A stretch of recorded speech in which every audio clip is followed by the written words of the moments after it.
Join कीजिए, join कीजिए, join कीजिए। जी हाँ, सब्सक्रिप्शन प्लान्स ज्वाइन कीजिए, ज्वाइनिंग बटन हम नहीं देते हैं। और इधर देखिए, ये QR है, इसको स्कैन कीजिए और हमें पत्रम पुष्पम से अनुग्रहित कीजिए। नमस्ते, मैं हूं संजय दीक्षित और आप देख रहे हैं दी जयपुर डायलॉग्स। आज पुनः सुप्रीम कोर्ट में EVM मैटर की सुनवाई फिर से आरंभ हुई और प्रशांत भूषण की आज तो भाई पूरी तरह से, जिसको हम कहें कि फायर पे रख दी गई। इतनी बुरी बेइज्जती तो मुझे नहीं लगता प्रशांत भूषण की तब भी हुई थी जब उनको कन्विक्ट किया गया था कंटेम्प्ट ऑफ कोर्ट के लिए, क्योंकि कंटेम्प्ट ऑफ कोर्ट के लिए जब उनको कन्विक्ट किया तब तो उन्होंने विक्टिम प्ले कर लिया था। लेकिन अब यहाँ पे क्या करेंगे, वो बार बार अनेकों बार VVPAT के लिए, EVM के लिए बार बार, पता नहीं उनको क्या लग रहा है कि भैया EVM जो है अगर वो ख़त्म करवा देंगे तो भारतीय जनता पार्टी चुनाव हार जाएगी। पहले वो कांग्रेस को चुनाव हराते रहते थे और आम आदमी पार्टी को जितवाते रहते थे। हालांकि आम आदमी पार्टी जब तीनों बार सत्ता में आई है तो उसी EVM से आई है दिल्ली में, और पंजाब में सत्ता में आई है उसी EVM से आई है, और हर बार पहली बार को छोड़ के बाकी सारी बार वो बम्पर मेजॉरिटी से आई है, बम्पर मेजॉरिटी से। दिल्ली में पहली बार जो है जिस किसी ने एक्सपेक्ट नहीं किया था तब वो 28 सीटें ले आई, सरकार बनाई क्योंकि कांग्रेस मूर्ख थी। उसके बाद दूसरी बार वो 67 सीटें ले आई 70 में से, और तीसरी बार भी 70 में से 62 सीटें ले आई उसी EVM से, उसी EVM से। और पंजाब में 117 में से 92 सीटें ले आई उसी EVM से। लेकिन फिर भी प्रशांत भूषण जो है EVM के लिए पहुंचे हुए थे। मैंने आपको पहले भी बताया था, EVM पे मैं सेशन भी किया था, एक पूरा सेशन किया था डॉक्टर आलोक शुक्ला के साथ में, जो एक्स डिप्टी इलेक्शन कमिश्नर रहे हुए हैं 5.5 साल तक, और वो आपको हमारे जयपुर डायलॉग्स पर मिल जाएगा। आज जो ख़ास बात हुई, जो उन्होंने कहा कि साहब की ये VVPAT में ये प्रॉब्लम है, ये प्रॉब्लम है, तो उसको जो है वो जस्टिस संजीव खन्ना जो अगले चीफ जस्टिस ऑफ इंडिया होने वाले हैं, उन्होंने एक बड़ी मार्के की और बड़ी तगड़ी बात कह दी बेचारे प्रशांत भूषण को। उसने सपने में भी ये कल्पना नहीं की होगी कि वो बार बार जो अपनी जो है वो बातें रख रहा है उसका इस प्रकार का जवाब मिलेगा। उसने कहा ऐसा है प्रशांत भूषण जी, देखिए हम सब लोग 60 साल के ऊपर के हैं और हमने सबने जो है वो पेपर बैलेट का सिस्टम देखा हुआ है, और हमको सबको पता है कि पेपर बैलेट के ज़माने में क्या हुआ करता था। हो गई ना घनघोर बेइज्जती। अभी सब बुरा क्या हो सकता है, समझने वाले समझ गए, ना समझे वो अनाड़ी है। लेकिन प्रशांत भूषण अगर समझ जाए और प्रशांत भूषण को अगर थोड़ी शर्म आ जाए, प्रशांत भूषण को लज्जा आ जाए, तो फिर प्रशांत भूषण ही क्यों रहे। वो तो इतना बेशर्म है कि बस अलग अलग बातें कि साहब ऐसा है साहब कि या तो आप ऐसा करिए कि ये VVPAT ये पूरा जो है ये EVM को हटा के पेपर बैलेट का सिस्टम ले आइए।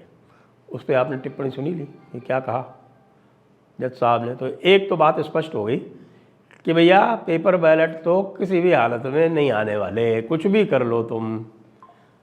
EVM वैसे भी अभी तो ECI का जवाब जो है वो पूरी तरह से उसी जवाब में से पढ़ के बोल रहे थे वैसे, क्योंकि जवाब जो है वो रिकॉर्ड पे तो है ही ECI का, तो उसी में से पढ़ के वो स्वयं काउंटर कर रहे थे कि इसमें तो ये लिखा है, आपने पढ़ा कि नहीं पढ़ा, इसमें तो ये लिखा आपने पढ़ा कि नहीं पढ़ा। क्यों? क्योंकि साहब पेपर बैलेट ले आइए, और अगर पेपर बैलेट नहीं हो तो साहब वो जो स्लिप है ना, वो स्लिप उसके हाथ में आनी चाहिए,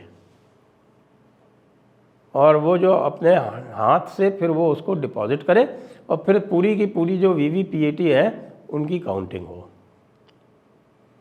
जानते क्या कहा कोर्ट ने?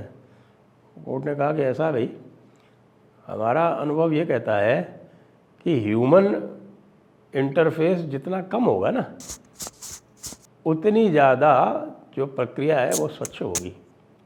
आप कह रहे हो कि ये व्यक्ति के हाथ में दिया जाए, और व्यक्ति के हाथ में देने के बाद क्या होता था हम सब जानते हैं। मैंने अपना जो अनुभव है कई बार आप लोगों से साझा किया है कि किस तरह से लोग जो है वो बैलेट पेपर ले जाते थे, उसमें स्याही डाल देते थे। अब आप उससे VVPAT वाले से अगर उसको जहाँ VVPAT बॉक्स है ना उसमें डालो, अगर उसमें वो स्याही डाल दे तो पता चला पूरा का पूरा सिस्टम जो है वो नष्ट हो जाएगा। कैसे काउंट करोगे VVPAT? हमने सबने देखा है, VVPAT का बॉक्स ले जाके तालाब में डाल देंगे। सब जगह तालाब होते हैं बिहार बंगाल में। 67 रिकाउंट ऑर्डर किए थे मैंने एज ऑब्जर्वर बिहार के एक इलेक्शन में, 1999 कॉन्स्टिट्यूंसी महाराजगंज। और उसमें से 90% में क्या शिकायत थी कि साहब इसमें पानी डाल दिया, या इसमें स्याही डाल दी, या बैलेट बॉक्स उठा के तालाब में डाल दिया। क्या करोगे आप? EVM को यदि तालाब में डाल भी देंगे ना तो वापस भी EVM से होगा, तो इसमें कोई अंतर नहीं पड़ता। इसलिए आज तक मैंने नहीं सुना कि EVM को तालाब में डालने की किसी भी प्रकार की शिकायत आई हो ना। एक भी EVM तालाब में नहीं डालेगी। बैलेट बॉक्स रोज तालाब में डाले जाते थे। ये इनका पॉइंट नंबर 2 था। और तीसरा पॉइंट ये था कि साहब अगर वो भी संभव ना हो तो साहब ऐसा करिए ना कि साहब कि ये जो है इसकी जो VVPAT है इसका ग्लास चेंज कर दीजिए, इसको थोड़ा ट्रांसपेरेंट कर दीजिए, ये दिखे, ये जो इसमें कटती है स्लिप वो दिखना चाहिए। इस तरह की बातें, मतलब पूरी तरह से जिसको कहते हैं टाइम वेस्ट वाला मामला, किसी भी तरह से ये प्रूव करने का, ये सिद्ध करने का प्रयास करते रहना कि भाई जो है वो EVM में गड़बड़ी है, EVM का मैनिपुलेशन होता है। जो सवाल पूछे वो वही सवाल है जो हम और आप पूछते हैं लगातार कि साहब ऐसा है, सुनिए ज़रा, ये वकील हैं, ये वकील इस तरह की बात करते हैं कि साहब उसमें जो है ना वो क्या करेंगे साहब कि उसमें किसी तरह का टाइमर लगा दिया जाएगा। अरे भाई कहाँ से लगाया जाएगा टाइमर? प्रोग्राम में लगाया जाएगा, या कि जिस टाइम पे EVM प्रिपेयर होती है उस टाइम पे लगाया जाएगा? जिस टाइम पे EVM प्रिपेयर होती है उस टाइम पे मॉक पोलिंग होती है प्रिपेयर करने के बाद में, तो फिर कैसे टाइमर लगेगा? आपको पता है क्या कितना टाइम इलैप्स करेगा उसके बाद में?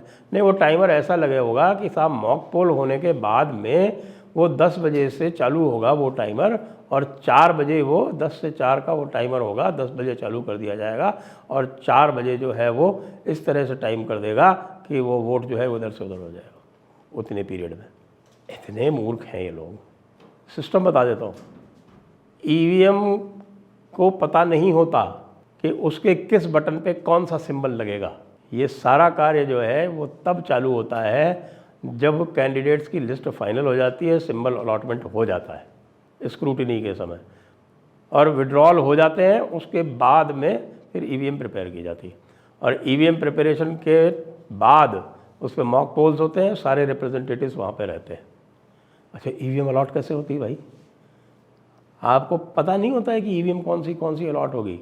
जो EVMs रिक्विजिशन की जाती हैं, जो स्टेट हेडक्वार्टर पे आती हैं, पहले स्टेट हेडक्वार्टर पे रैंडमाइजेशन होता है उसका। रैंडमाइजेशन यानी कि कौन सी EVM कहाँ जाएगी ये कंप्यूटर तय करता है, सारे कैंडिडेट्स के, सारी पार्टीज़ के रिप्रेजेंटेटिव्स के सामने।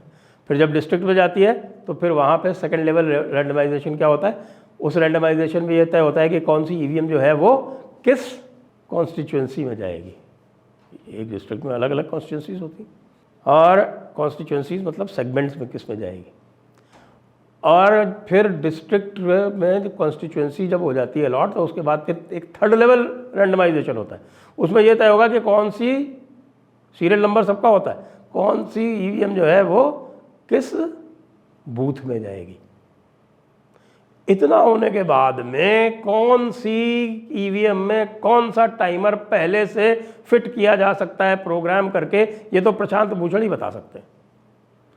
इसलिए लगातार उनका मजाक उड़ाते रहे कि भैया ऐसा है, ये बताओ कि बाद में कैंडिडेट को अगर कोई डिस्क्रिपेंसी होती है ना, तभी तो प्रॉब्लम होगी ना। अगर कोई डिस्क्रिपेंसी होती है तो कैंडिडेट के पास राइट है चैलेंज करने का कि हाँ वो तो है, तो फिर क्या प्रॉब्लम है? नहीं, वो प्रॉब्लम जो है, हम केवल किसी एक कैंडिडेट की बात नहीं कर रहे हैं, हम तो पूरे जो पूरा प्रोसीजर है, जो पूरा प्रोसेस है, उसकी शुचिता की बात कर रहे हैं। धीरे से ECI के वकील ने यह भी कहा था कि भाई हम अभी यहाँ पर अभी लोकल स्टैंड आई की बात नहीं कर रहे हैं कि कौन जो है सक्षम है इसको चैलेंज करने के लिए। वैसे कैंडिडेट को पूरा राइट होता है चैलेंज करने के लिए, यदि उसको लगे कि गड़बड़ हुई है चैलेंज कर सकता है। इसलिए बिना कोई भाव दिए और ईसीआई से एक नोट मांग लिया गया और उनको कहा कि अच्छा ठीक है, अब हम 18 तारीख को देखेंगे, 19 तारीख से चुनाव आरंभ हो रहे हैं भाई दबे। तो मतलब ये है कि ये पूरा का पूरा जो नाटक किया गया था कि ये दिखाने का कि साहब कि यदि भारतीय जनता पार्टी जीत जाती है और जैसा वो कह रहे हैं कि वो 400 या 400 के आसपास पहुंच जाती है, तो इनको पूरा एक मौका रहे कि ये किसी भी तरह से इस पूरे इलेक्शन प्रोसेस को, मोदी की 3.0 सरकार को ये सिद्ध कर सके दुनिया के सामने कि ये सारे के इलेक्शन में फ्रॉड हुआ है। लेकिन सफलता तो नहीं मिली और न मिलने वाली है, जिस प्रकार से जो भी आज चर्चा हुई उस प्रकार से उसके अनुसार। वैसे तो आज हमारे बाबा रामदेव के केस में भी हमारे सुप्रीम कोर्ट वाले थोड़े ठंडे पड़ गए, वो बाद में। जय हिंद, जय भारत, वंदे मातरम।